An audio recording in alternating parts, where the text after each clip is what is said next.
Leo ni kumbukizi ya mwaka 2014 mpaka 2024. Kumbukizi ya mzee Hamisi aliyeweza kutoweka katika ardhi ya muasisi hayati Julius Kambarage Nyerere katika taifa hili la Tanzania.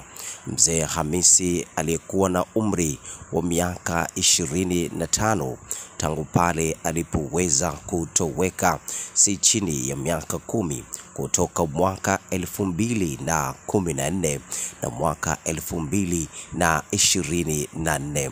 Leo imetimia miaka 10 tangu kupotea kwa mzee Hamisi. Ameeleza ya kwamba tangu pale alipoweza kutoweka katika ardhi hii ya Tanzania na katika sura ya dunia hii, mzee Hamisi amesema kwamba alipoweza kwenda kuwepo huko katika ufalme mwingine, hawezi jua wapi ambapo alipokuwa. Yeye aliamini ya kwamba yupo katika maeneo ambayo yasiyojulikana. Mzee Hamisi ameonekana katika maeneo jijini Dar es Salaam, maeneo ya Kariakoo. BM News TZ tuliweza kuifunga safari ya kutoka makao makuu ya taifa la Tanzania na kufika katika mkoa wa kibiashara Dar es Salaam, maeneo ya Kariakoo. Majira ya saa 9 kamili za usiku tuliweza kupata mazungumzo mazito ya mzee Hamisi na kutueleza pale ambapo sababu zilizoweza kupelekea ndani ya miaka 10 kutokuonekana katika mazingira ya kwake.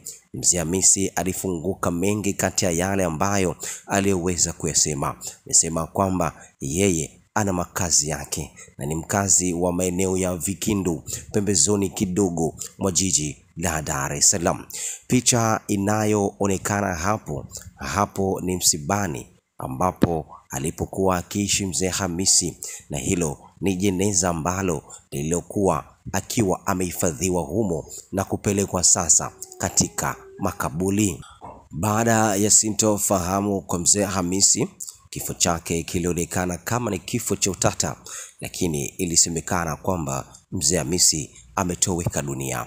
Story iliyokuwepo chini ya kapeti, kumbe mzee Hamisi wala hakufariki dunia, bali za kufichwa katika maeneo yasiyojulikana, na aliweza kuwekwa msukule takriban ya miaka 10 kupita. Mzee Hamisi aliweza kuhifadhiwa katika makaburi huko pembezoni kidogo mwa jiji la Dar es Salaam. Taarifa zilivyokuwa nimekuwa kubwa kweli kweli. Mzee Hamisi baada ya miaka 10 leo ameonekana maeneo ya Kariakoo, huku katika wakazi wanaolala nje maeneo ya Kariakoo. Hii ni BM News TZ kwa ajili ya kukusogezea habari zilizoweza kutokea. Story hii itaendelea na paka pale ambapo utakapojua sababu zilizoweza kutoweka kwa mzee Hamisi. Maelezo ya kwanza, amesema kwamba yeye aliweza kuwekwa msukule. Je, sababu gani hizo zilizoweza kumfanya awe msukule? Tutakuja kukujuza masaa machache na masiku kadhaa yatakayoweza kujiongea.